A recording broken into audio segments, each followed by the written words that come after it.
So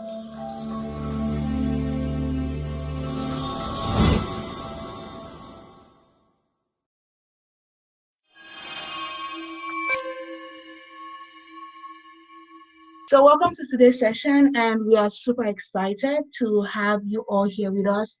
So my name is Evaewero French, and I'll be your host for this meeting. So before we get started, this is the Renaissance Generations Program Strategy Session, which is run by the Renaissance for Excellence Initiative. However, this month we have been running a really special series targeted towards our entrepreneurs, and we've had really amazing sessions in the past 3 weeks. The first week we talked about, Ikigai for business. Then we moved to talk about the law of exchange. And then today we're going to be talking about connecting with your ideal audience. So if you were not part of the previous meetings, you could always go on YouTube and just catch up on the previous meetings that we've had. So this special series that we have been running throughout this month is actually done in partnership with Entraid, which is short for the Entrepreneur's Aid. And Entraid is a budding tech firm, and currently they're designing a solution to help manage their entrepreneurs' business from end to end. So this meeting is one of the meetings that they'll be organizing going forward. So I know that we are all excited and we are so expectant to hear our speaker just go into the topic for today. But before I go ahead and hand it over to her, I will just read her bio briefly so that we can know and understand her background and where she's coming from. So our speaker today is Maureen Oseji. Maureen Oseji is the founder and creative director of Zoe Branding, a creative agency that helps small businesses brand their business, manage and grow their brands online on a budget, and has successfully helped over 20 brands and counting. She's also a content creator and strategist, helping businesses create compelling stories and content to drive their brand growth and connect with their audience. She believes that beyond the survival mentality of running a small business, you can build a brand and it will serve you for a lifetime. She has evolved from being a blogger, writer, and social media manager with over 6 years of experience, and is channeling these experiences garnered over time to build her brand while helping other small business owners. So she has also worked as a business growth strategist team lead at the Cube agency. When she's not creating content or strategizing, she engages in humanitarian services and is currently on the board of trustees and secretary for Make Me Foundation. So this evening is my pleasure to hand it over to our guest, Maureen Oseji. Over to you, ma'am.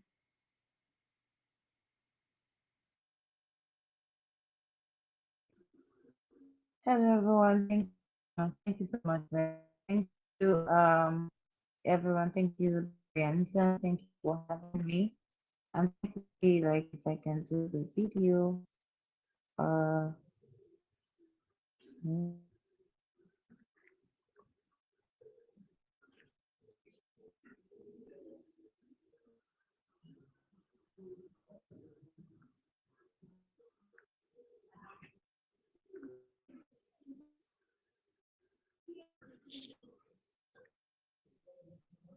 can you hear me? Yes, I can hear you. Do you see the video icon? Yeah, yes, I can see the video.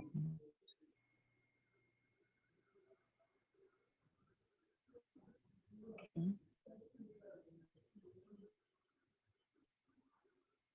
great. I guess we can all see me. Yes, we can see you. All right, great. Thank you so much for having me. I mean, it's been an awesome series, and I'm so privileged to be here. I just thank for Jan's and team and everyone for joining. Um, well, I really hope to have a valuable ride. So let's get on with it. So basically, I'm going to be talking about connecting with your ideal audience. So just like French rightly said, this series has started early this month and gone through quite a lot. And this is another angle to the businessman series. Yes, let's get right into it. So basically, connecting with your ideal audience. On my slide here, I wrote it's a guide to being heard, being seen, and targeting the right audience. You agree with me that for every business, for every entrepreneur, organization, it is very important to identify your target audience or your ideal audience. And it's also important to speak to the right people. So gone are those days where people try to actually satisfy everybody's needs. And the truth is that nobody can really satisfy everyone's needs, if you agree with me. So yes, tonight basically I want to see, why it is important for us to really identify our audience as a business, and what are the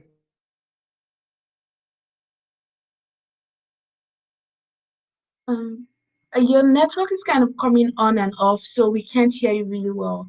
And I think that problem started when you turned on your video. what did you say? We can hear you really well, so it's coming in and out. The audio.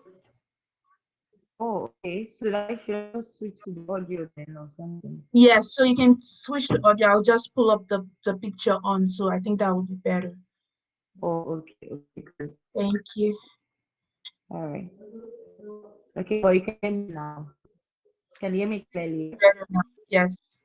Okay, great, great. Thank you.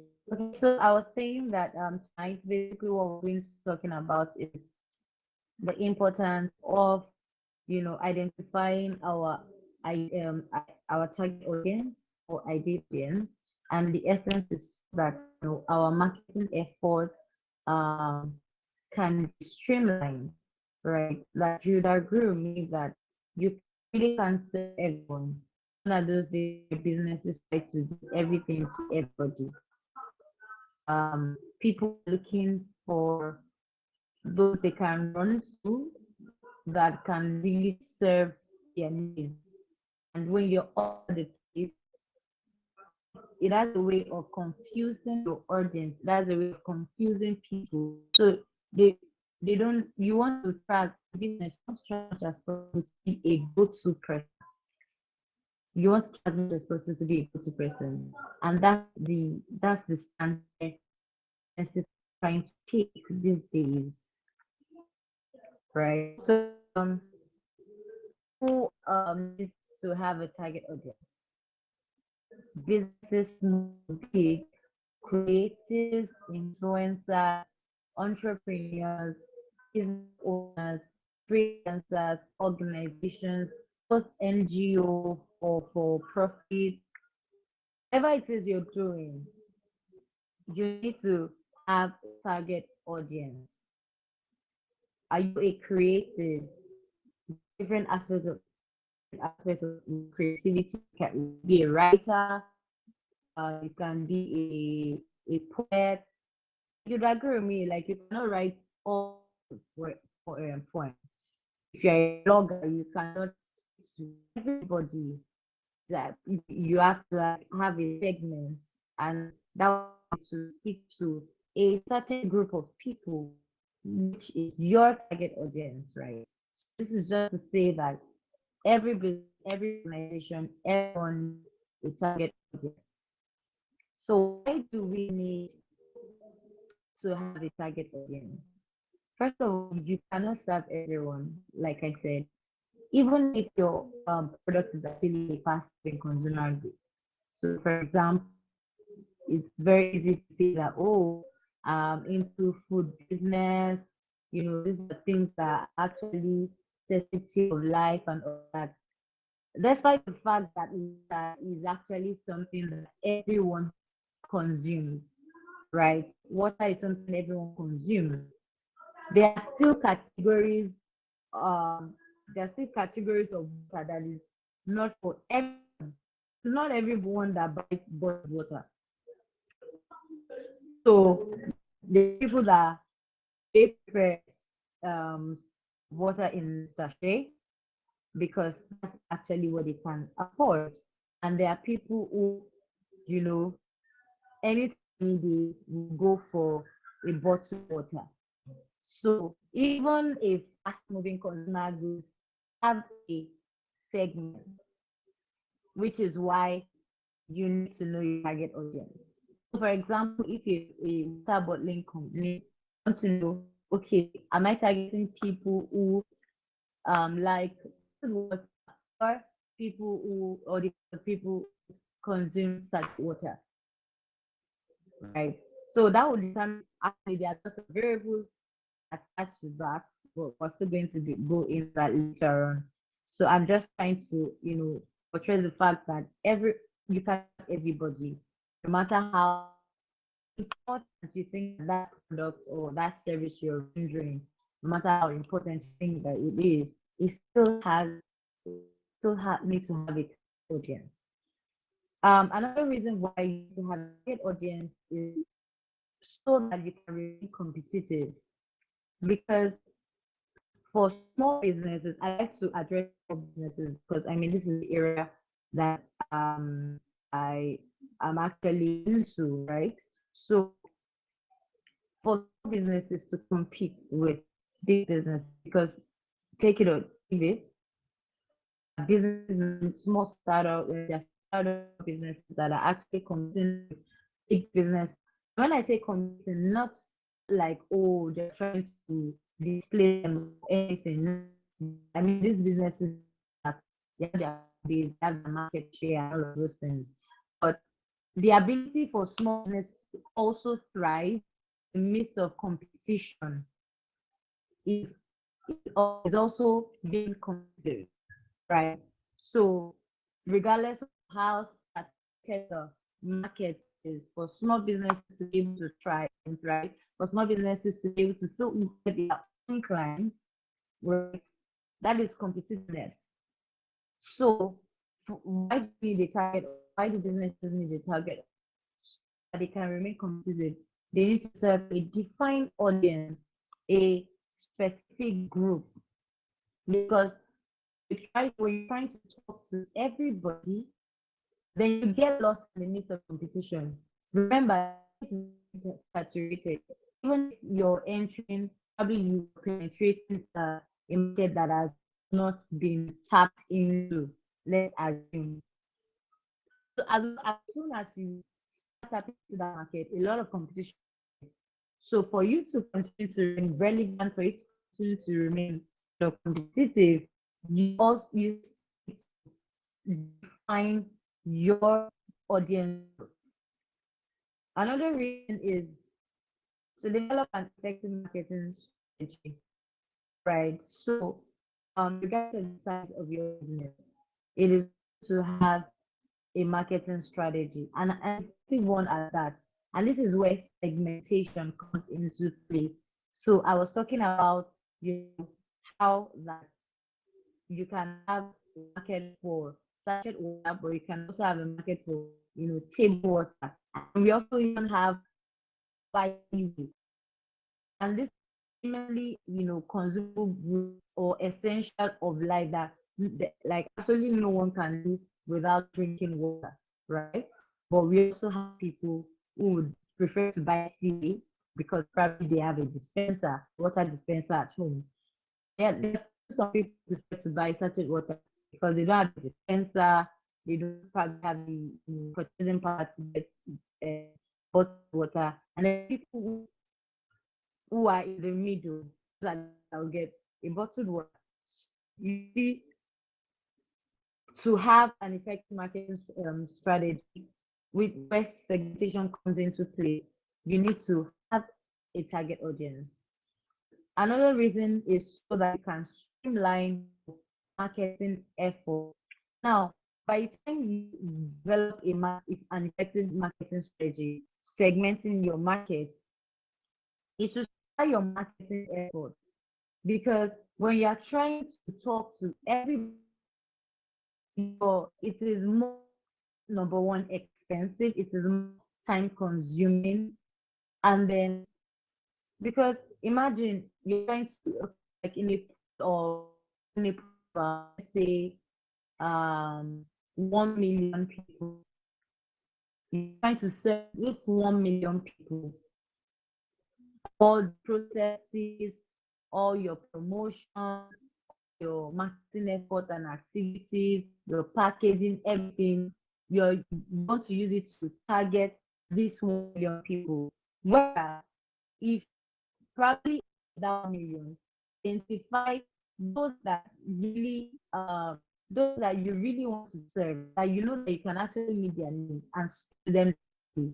Let's say their portion, their percentage is 25%, or say their 250,000 at million, right? 250,000. The cost, the activities and process are targeted at these people. It is more cost saving and time saving than targeting a wide range of people. We're still going to get, more into that aspect, but I'm just trying to explain how, like, it is very, very important to have a target audience.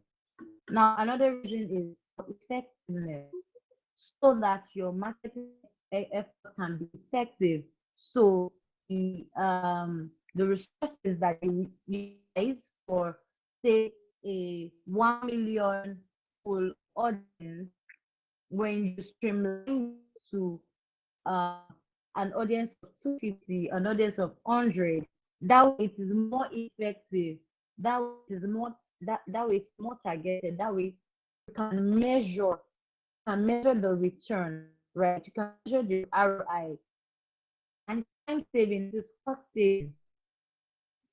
Another reason is so that you can meet the needs of prospective buyers and also generate leads, right? So if you're targeting a particular group or a particular segment, that way you're focusing on their needs. Just an assumption that, oh, these people should. It's not something that you just come up with in your head. No, you've already identified your target audience. You've identified their needs. So now your effort is towards these people. So that way you're able to get prospective buyers and generate leads from there, rather than just trying to, throw your net everywhere and just hoping that, like, this as example. Okay, just assuming that, okay, maybe 2,000 fishes will swim in and all of that. So it's really, really important that we streamline our market efforts by identifying our target audience. And like I said earlier on, it is not about being a small, a big business. It is just an effective strategy to measure our ROI, um, to have an effective marketing strategy, so that, as a company, as people can have business goals, or you can achieve your business goals. Okay, so let's just move on. Let me not belabor you with that. So now, what is a target audience? Now, talking about target audience, What is a target audience? The target audience is a definition of the market segments that you intend to reach. A detailed, like a detailed, and a detailed information, right? A detailed information of the market segments that you intend to reach or target, right? Now, it can also be people that these are also people who are likely to purchase your products or services. These are also people who are patronized before and are likely to have a repeat purchase. Now, the truth is that a customer or customers that you already met their needs before, it is easy to um, retarget them, because number one, you already have an idea of it. So it is easy because this will inform your action. This will inform your practice. because this person has been satisfied before. So whatever feedback you get, as long as they come across your product or your service and they patronize it before, now you're adjusting or trying to retarget this set of people so that you can have a repeat purchase. You agree that it is better to even satisfy a customer, someone that has patronized your business. It's better to even satisfy and retain them than to look for new customers. I don't know if you get it. Let me say that again. It is better to constantly satisfy a customer that patronizes your product or your service. It is better to look for ways to serve them, continue to retain them so that they come back for repeat purchase and yeah, than it is for you to get new clients, to get new customers. Because when you're trying to get new customers, even though you have done your deep research, it is just a plan. It is just an assumption. Yeah, it might really not be an assumption, but everything you're doing is still based on research, right?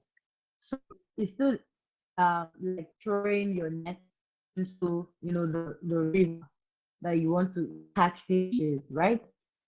So you're still doing guesswork. But when you have like clients already, you have customers already, the way there's a way that because you have already satisfied their needs, because you have already, your product have, you've already interacted with your product or your service, it is easy. So all you have to do is, okay, what's the feedback? How did this person, react when they purchased our product or service? What was their feedback? How did we make them feel? What did we not do good? What can we adjust? How can we, continue to impress them and all of those things? It is very easy than when you're trying to get a customer. And I'll stress this. I know that I'm going I know I'm going a little bit out of what I'm talking about. This is just a little very important thing to stress as well, because I mean it's still part of target audience and it still boils down to achieving one goal, which is your business objective. Right. So a customer that you've already satisfied and you've retained them, then you're constantly improving your processes to make they are satisfied. There's a lot that says that they have there's a potential of them bringing you more clients. There's a possibility, sorry, there's a possibility for them bringing you more clients. There's a possibility for them becoming your loyalists. There's a possibility for them becoming your advertisers. Because trust me, every satisfied customer will blow you on to either their friends, families, or they're just so happy because of the experience that they got while patronizing your brand, right? So this this with all these things I've always fall into the category of target audience. Right? It's somebody that have patronized you, interact with your products and service, or be someone that a prospective client is that is likely to purchase your product, or a group, a segment of the market we are intending to reach. So these are new. So see as new and then the already interested. I don't know if you get that or you I mean.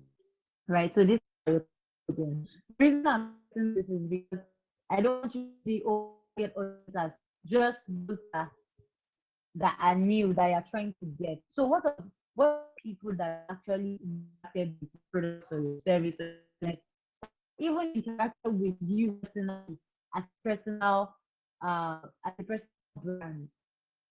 All those people belong because the people that have also interacted with you because they've had an experience. by talking to you or by you impacting them in one way or the other. All these things actually or forms part of the people that are actually your target. Right. So I don't know if you get that, but I'm going to move from here. Can we hear me? Just so that I'm sure maybe one person can just say here. Yeah. Oh, great. Okay, great. All right, so let's move on.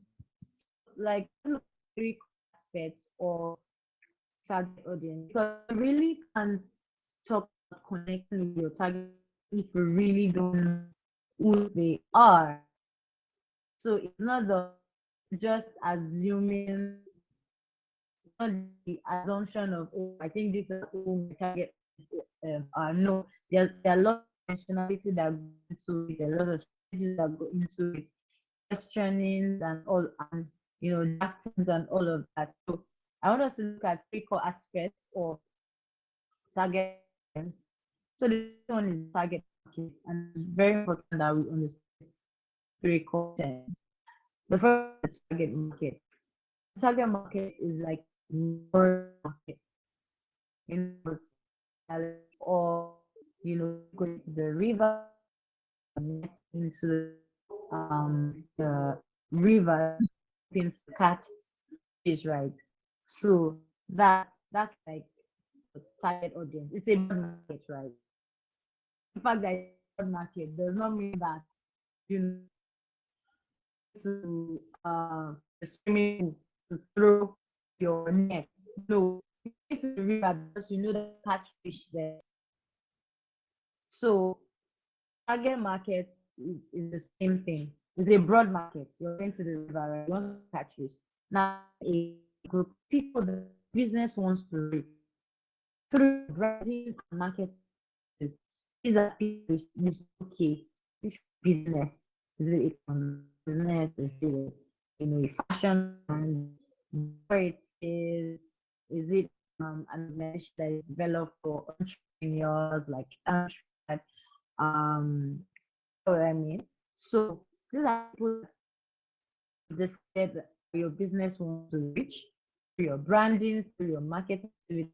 I mean, not brand so we can just look good. The end goal is to reach a kind of goal, right? So for example, into clothing, you want to enable men and women conversation because you're cutting friends and target market is likely to be startups, small businesses, firms, etc. Now, that's what market. The broad market. It is broader than target. Now let's look at a target audience. Now audience of a narrow market. Remember, the target market is a market, while target audience is a narrow market. So now a target audience is like a more detailed group with target market. Remember, we said target market is a broad market. So I used a consulting, for example, startups, small businesses, corporate corporate organizations, or your brand trying to reach fashionable men and women as a target market. Now, target market is even a narrow set of people or a group in your target market that your business wants to reach. From the example, probably your brand is a fashion brand, a clothing brand. So your target markets are people, men and women who are fashionable, who fashion well. So it is not it's not in market. It's too sorry, it's too broad. So your audience now will be okay, fashionable men and women who love corporate wears and in 20s to 30s, person working in financial institution. Don't worry, I'm going to explain why this is like this, but I'm just giving you a perspective to say, okay, narrow advantage. or a narrow segment that is out of your target market rather. It's not like you're drafting another market entirely. No, your it's still in the target market that you're trying to reach, that you're trying to target. You are now drawing a narrow a narrow group to okay, I know for people who know the pyramid. So it's like the pyramid, let's say it's upside down. The way the pyramid is upside down is very large. And then by come a step low, come a step it gets narrow, come a step lower, it gets narrow till it gets to the bottom, like a funnel of get audience. So at the top, I don't know if you can just imagine at the top, imagine the target market or broad market, and in the middle, your target audience drawn out from that target market. So now the third one is now our target audience segmentation. And this is where strategy comes in. There's also called like market segmentation. I remember I said this earlier. So this now you are segmenting the narrow. You start with a broad market. You narrow now you narrowing this narrowing down in all coming from the broad market, right? So market segmentation strategy is to segment within a target audience by demography, psychography, behavioral or geographic attributes or traits. I'll come again. Target audience segmentation or market segmentation is a strategy that is to segment a group with a audience by their demography, psychography, behavioral attributes, or right. I will explain all of this now. So the demography aspect of your target audience segmentation entails the age of the people to reach, the gender. Now, the reason we cannot segment target market, so to speak, with strategy is because it's still like a large market. It's a large pool. So remember I said that we're targeting a very like large market. Number one is time consuming. It's time consuming because all the marketing effort and resources, everything, it's time consuming and it will not be effective.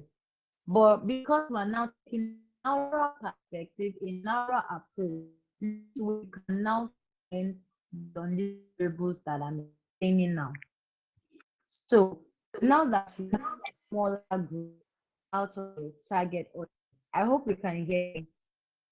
So I think a couple of people are having a hard time hearing because I think your network is breaking up. Okay. Yes, I don't know if there is a way Let to me make that better.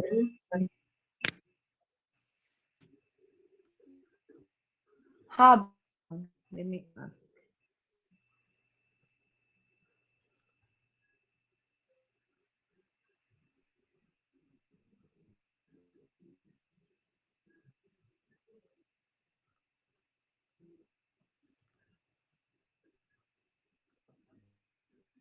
So can you hear Um, me?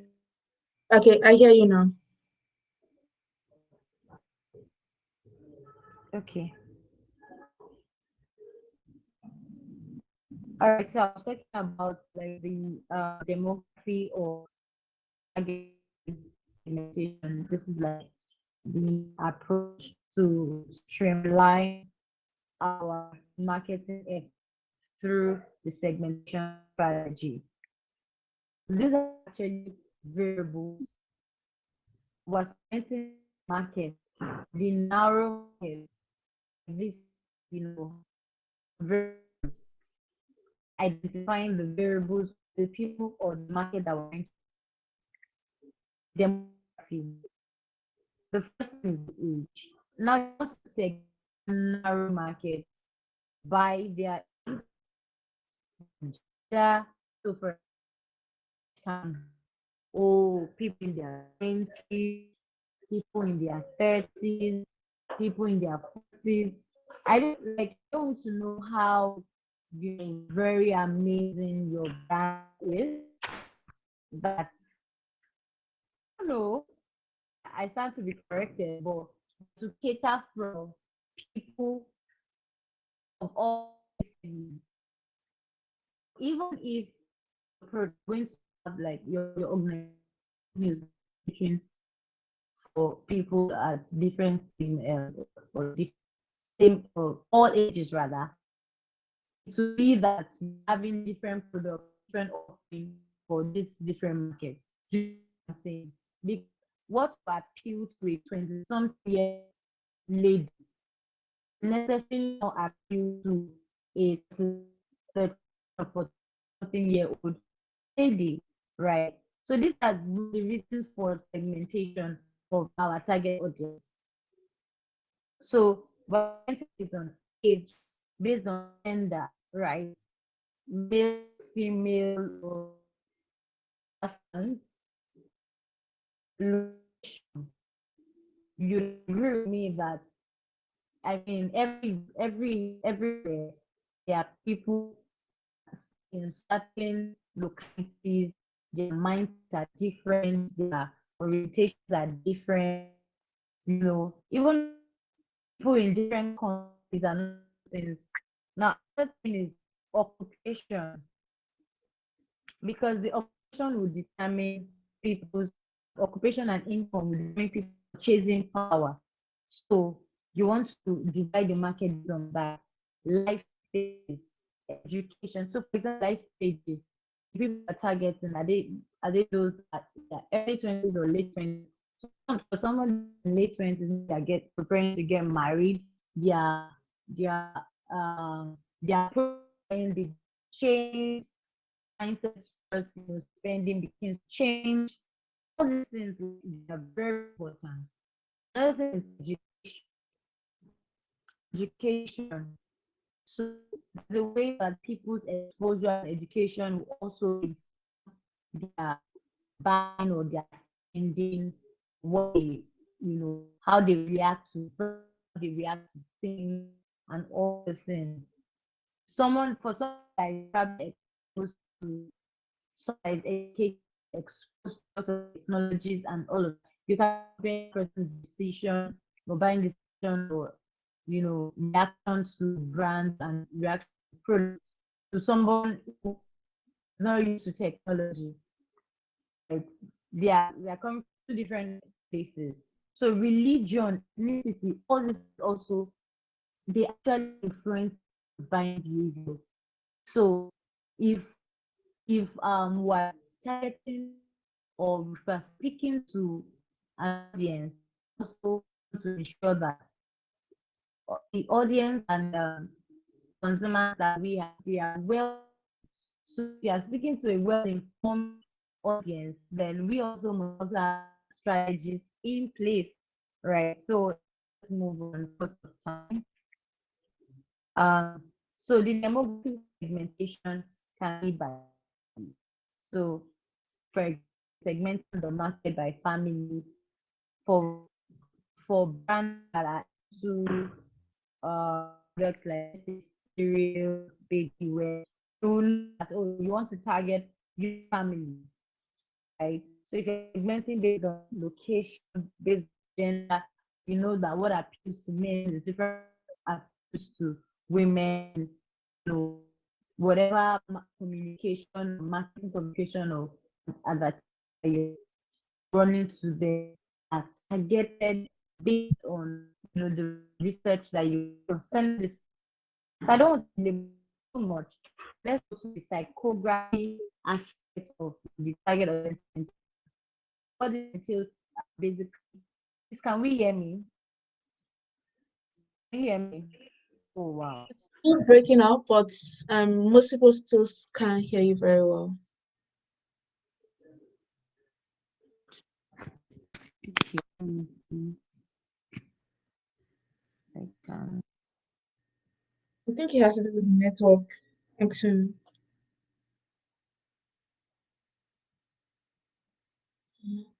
Mm. The chat, she How says about barely. now? You have to talk for a while before we can know if it's still breaking. No, So I let's think see. this is lower because even I cannot hear No, we my hear own. you. I hear you. Hold on, let me see. I don't know, maybe because it's changed.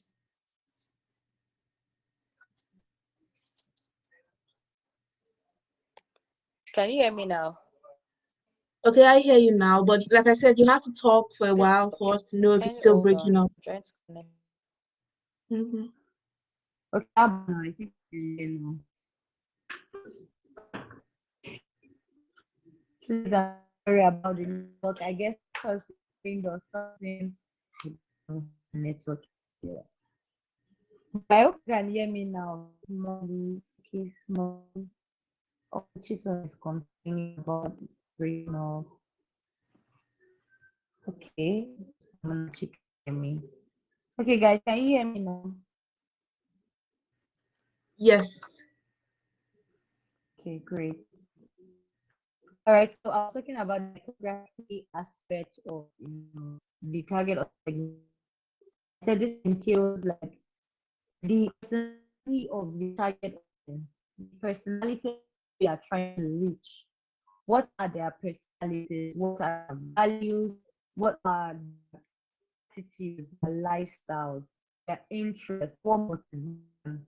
For example, like we always say, the Generation Z, from the millennials, and all of those things. And it's true because the way the Generation Z react to buying things or their buying decisions different, it's quite different from the millennials, and much more generation, maybe due to experience, exposure, and all of those things. They probably won't spend as much as we do, right? So all this, feedback that would help our marketing activity as an organization, as a business, and just said you don't need to see this as, oh, it's something so big, or it's something so, or it's a small business, I don't have to do this. It is even that is even when you should take it seriously, because you are dealing with a lot of competition and you cannot afford to now get lost by trying to talk to everyone. Eventually that's complain of, "Oh, I'm not getting seen, oh, I'm not urged, I'm not getting any, what's it called, clients online." It might just be because we are targeting the wrong audience, we're not to the right people, uh, all this is right. So, a good example of psychography that I will use is, let's use a premium product like say Apple, or yeah, let's use Apple first. So, someone who in a teenage year, especially in this era where everyone is using an iPhone or iPad or this or that, right? And this person is still under his or her mother, maybe still going to secondary school, or no, I think the generation now by 19, you're in maybe 300 level, 200 level, yeah. So that kind of person, if first to look at the family that is from, person is from a wealthy, okay, as well, okay, the parents will buy for her and all of that. But it can also be an assumption that, okay, this person probably don't have that power, but the brand will not say, because we're a 19-year-old child, probably doesn't have the purchasing power for an iPhone to now how do I put it, to not now bring products out. They will still target their own audience regardless. They will still position the brand as a premium brand regardless.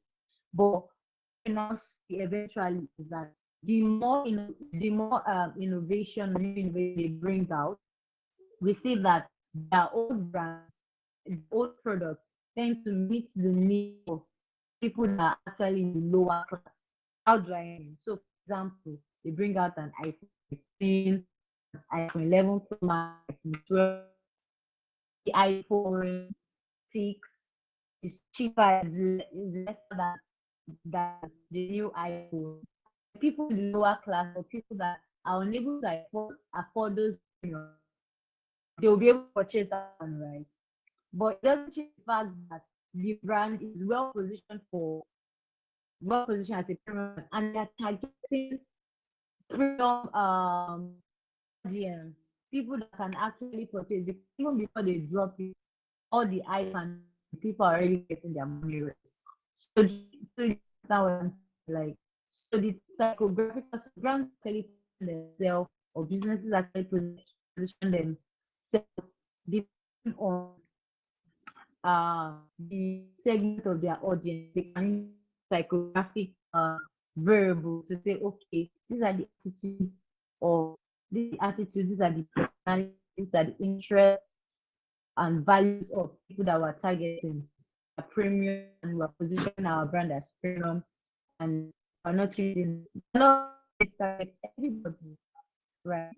Let's move on. Another thing that we want to see is the behavioral pattern, the behavioral aspect of target segmentation. Now, what are the buying patterns of your narrow market? What is how do they use how do they use what's their frequency of buying, right? So for example, we know that people buy like if you look at the age of say 20 to 30 or 35, the data consumption, especially in our country, is very high. That's a feed, that's an information. The frequency.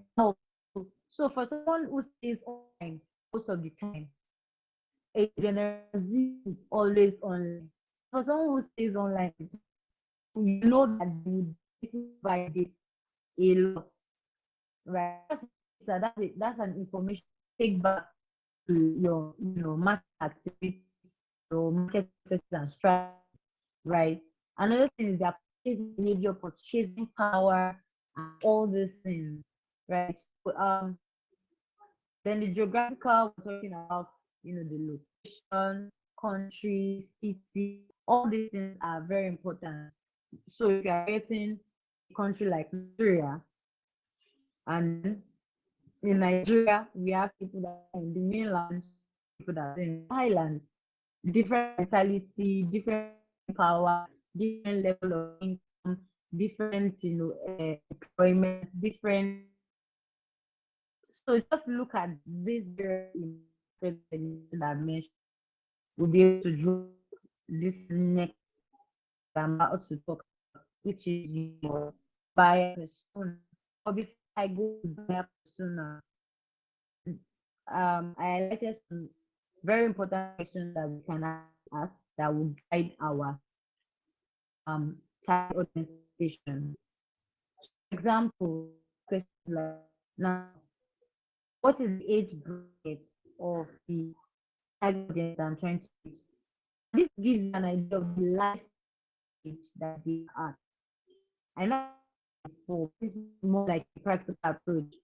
When you identify the age bracket of the target market, sorry, the target audience market, or it gives you an idea of the lifestyle stage that they are at. So you that teenager lifestyle would definitely different from people who are in their 20s. People who are in their 20s, their lifestyle will actually be different from those that are in their 30s. Their approach to buying, their behaviors, their response, all of those things Another thing is what does a typical day in your life look like? It also tells you their lifestyle you like and how your brand can fit into. Now, what's your favorite social media platform? Why? And the essence of this is that you know why they use the social media, right? Is it to help to stay up to date with trends? Is it to do all of that? Imagine like your audience that you're targeting. Um, Last segment, they like to be on social media, and one of the reasons is that it can be up to date with trends and all of that. You know that to create content that are related to industry news, trends, things that will get them excited or and all things. Uh, things are they careful spending buyers? Like people who will think everything through. You cannot get there out of the land is set of those set of people are different from different from those buyers that see something they just like see something check Instagram see this you buy but it's because you have money you cannot just buy you don't have money you buy right so this is also to that will also inform your sales and marketing communication. Now, what are these groups' biggest pain points? This is another very important thing to note. What is their greatest or biggest points and why? Now, to tell you how or what you would communicate to them and how you can solve their problem, how you can solve their problem, right? Because if people are looking to, people are not just buying, they are buying solutions. Say this a lot. People don't just want to buy bag just for buying bag sake. Maybe because you will carry things when you're going out, so that you don't lose your phone, all those things. Now, what are you want to identify people's pain points, challenges. So this is what you're going to target them and to infuse into your communication, right? So another thing, I think I mentioned this before, what are their goals and their values, and how you want to make sure that your content aligns with what they care about. The truth is that sometimes make that try to just talk about things because they want to, because it's something they love. No, it's really not about you. It's actually about the people that you're targeting. It's not about you. So you want to really listen more than you because if you're just talking, you're just throwing up talking and throwing out content, and it's not that your target audience really needs, it's not things that will align with them. You will just see that going in the net and there's not feedback, right? Another thing is the professional level, the career direction, level of experience and goals.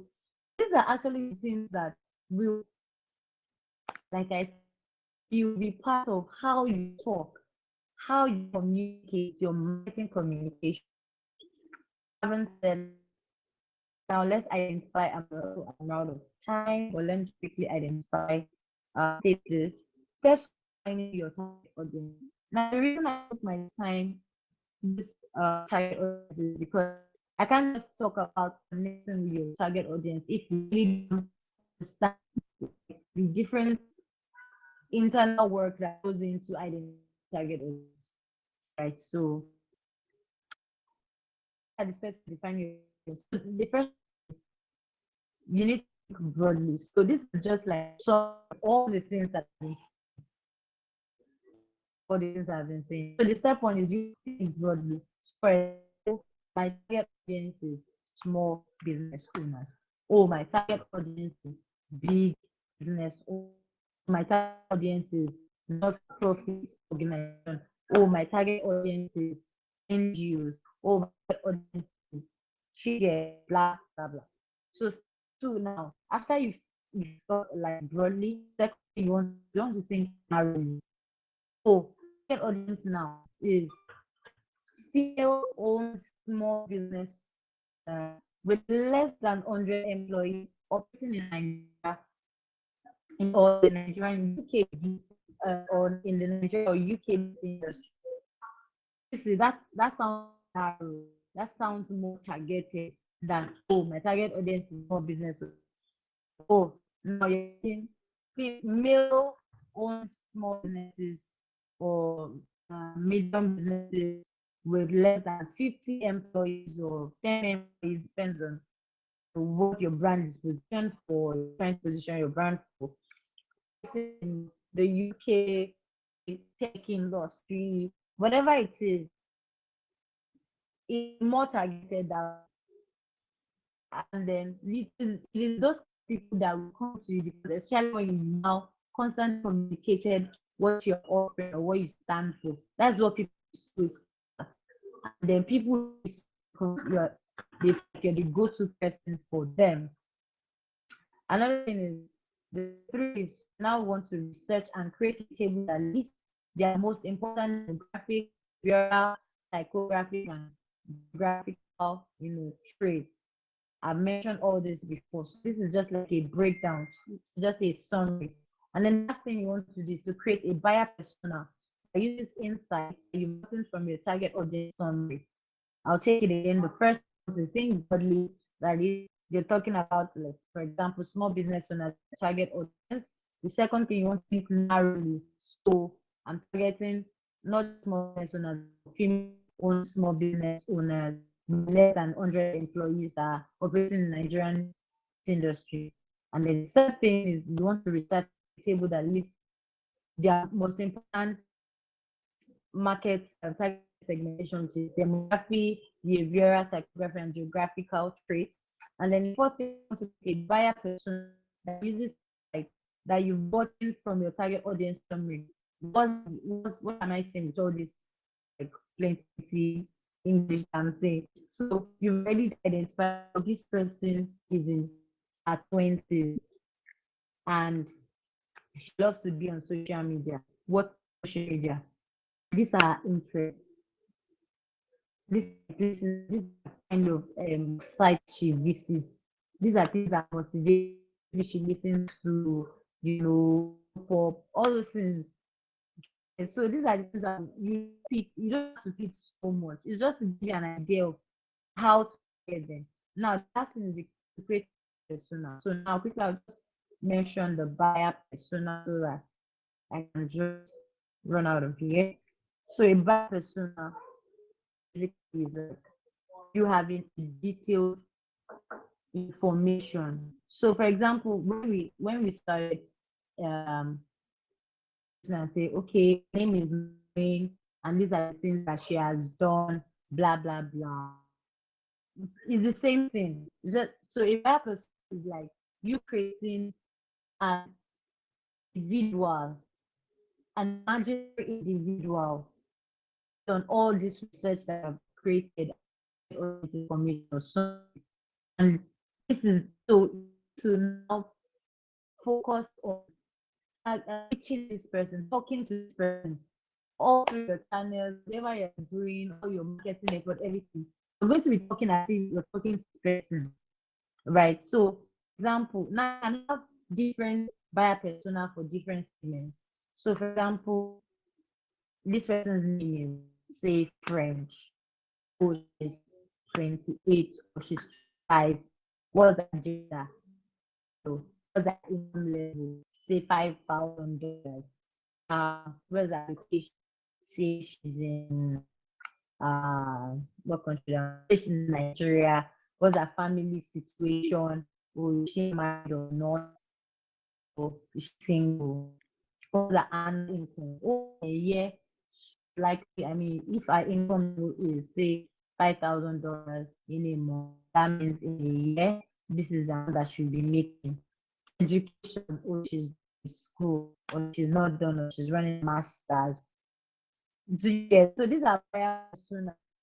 So help you, give you an idea of how you want to speak, how you want to talk to, how you want to communicate, how your brand voice, if, how your brand tone and brand voice will be, right?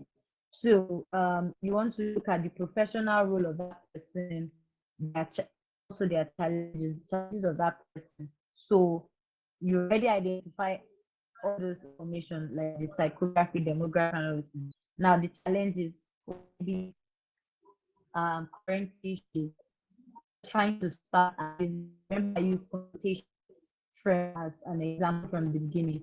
So she's trying to start a business, having tough time starting a business or starting a small business because she's trying to start something aside just a job. So she's trying to start a she doesn't know how. So that's a challenge. Now, what are buying decision? What are sources and influence? Where does she go to social media? Is she always on? What are her values? What are her goals? These are the things of your buyer persona. So in summary, I don't know if I should take questions first before I talk about how to the audience. So let me get a go ahead so that I'll overshoot my time. So let me get first. Thank you so much, ma'am. So I know that a couple of persons have had a hard time hearing, so some people logged out, but there will be a replay. But for us that are still on the call, does anyone have any question that for our guest speaker?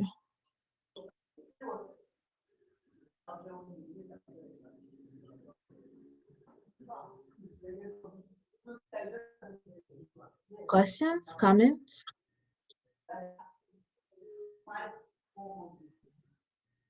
So I have a quick question. So you were Okay. talking about the creating the buyer persona and how that the buyer persona would actually um influence your brand tone and how you communicate. So is it possible for a business to have like to create more than one you know buyer persona? I know that creating more than one will actually mean expanding the target audience, but you talked about that being very narrow. So how would that work if a business wants to have more than multiple personas that they want to target? Okay. Okay, great. Thank you. So basically, right, it depends on, I guess, I mean, the size of your business, right? So, we've already stated that we're trying to narrow down the market. So having different, can actually create different persona for different segments of the target audience. So, for example, you might have segmented your audience based on their age and all those things. Like say um 20 something to 30 something. And you feel that that same product can actually meet the need of someone that is in age say 30 something, that age bracket. But a little tweak here and there would actually satisfy both of them. So it's still like you're talking to the same person but different age group. So in that way, you can actually still apply the same buyer persona, but in a situation where you are having a larger amount. So for example, say something like Coca-Cola, the Coca-Cola brand. If you notice, they actually have different same one but different brand. So they have like Fanta, they have Sprite, they have Coca-Cola, and different for this product, right? Very certain that they are targeting this market differently because you see that Fanta is different from ad for Coke, is different from ad issue and all those things. So for in that case, if they have enough resources and all of that to target this market differently, they can. And another add is just as you grow, as you not just grow, as you communicate to your audience, right? It depends on what you're offering. So if you're offering a particular service product, it will determine your buyer persona that you created at that particular time, right? Do you understand me? It will determine your buyer persona that you're at that particular time. So your offer also is very, very important. Whatever you're offering to the market or to that audience. So, but if you ask me, if it's a small business, I mean, we're trying to streamline the marketing efforts. So having several, you can create it, but for consistency's sake on your brand communication, it is better to like streamline, the buyer persona that you create. Thank you so much for that clarification. I get it better now.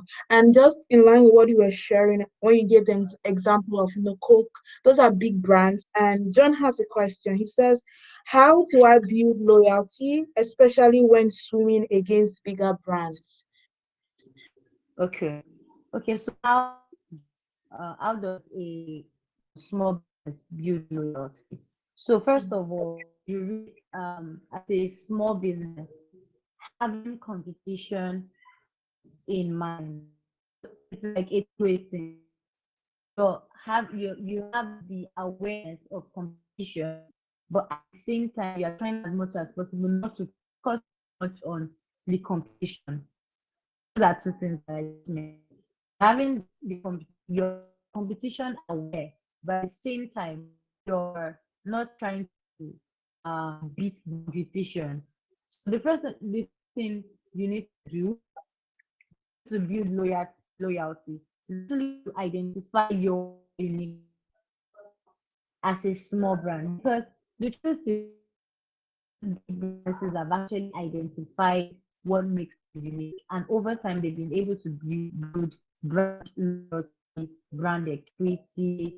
They've created the large market share and all of those things. So for a business that is just coming on, how do we survive? Is by also understanding our own uniqueness, our own US, our what makes you stand out. So everybody is doing that business, but what is your own approach? What makes you different? Right? Is it pricing? Because just like what we're saying, your target audience, the people that are targeting, what's mean okay, pricing, right? So is it your pricing, and do you want to base your USP based on your pricing, your excellence? Is it your customer service, the delivery?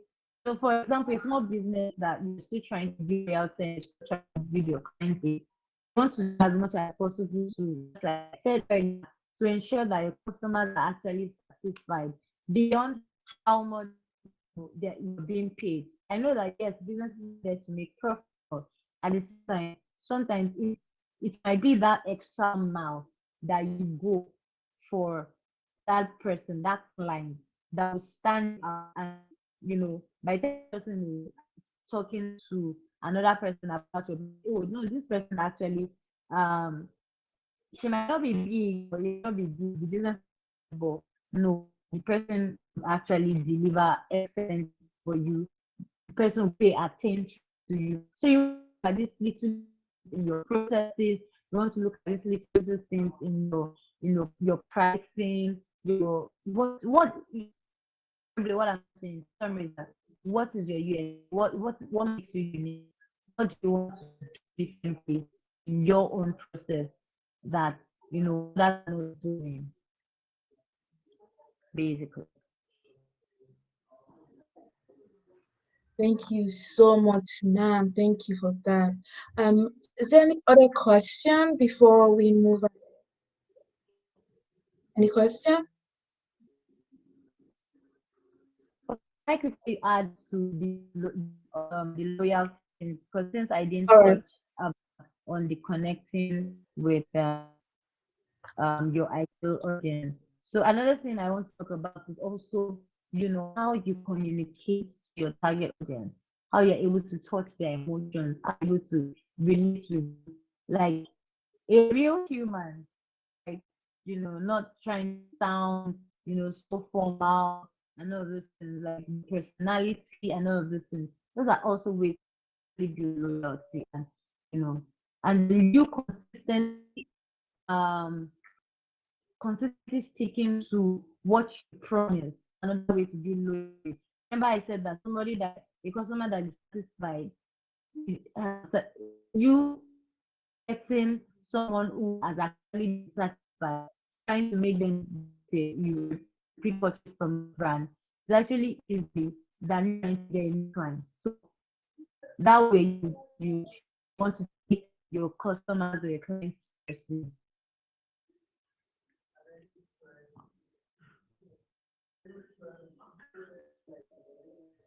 Yes, you can ask your question. Yeah, we have one more question. So he's typing, so let's give him about a minute. Okay.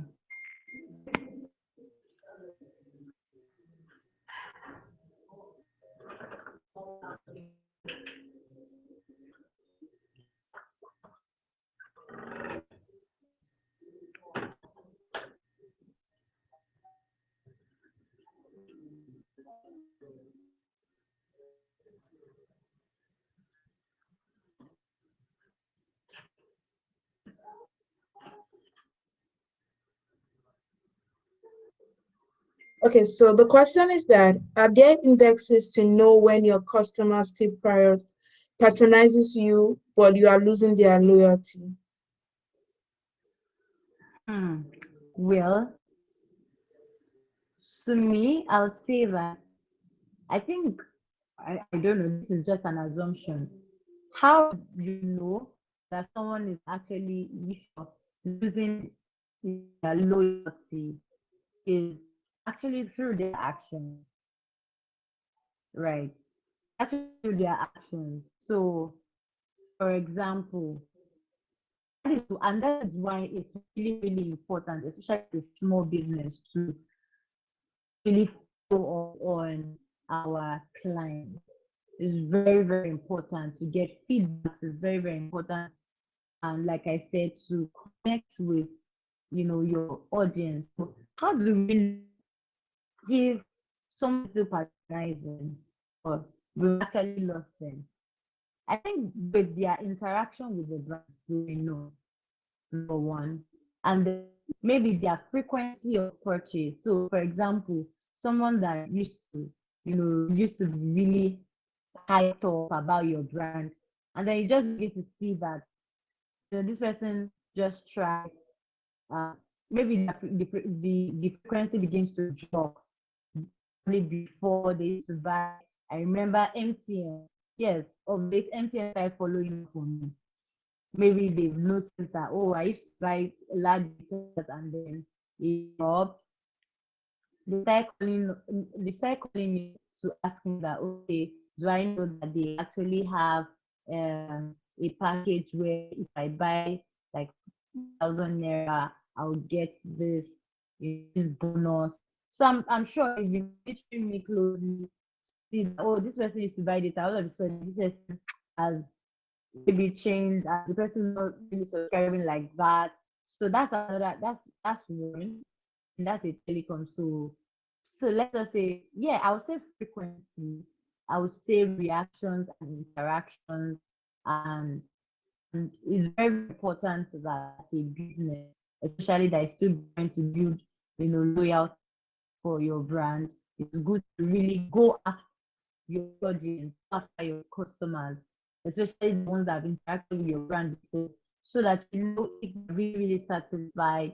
So it means that for you to begin to loyalty, for you someone to begin to loyalty brand, it means that something has gone wrong in the buying process, or yeah, the buying something has gone wrong. Maybe someone has spoken to them some way, or they weren't satisfied by how you related with them and all those things. So it's very important to get feedback. So I'll point out frequency, purchase, and the interaction, and as one of those indexes.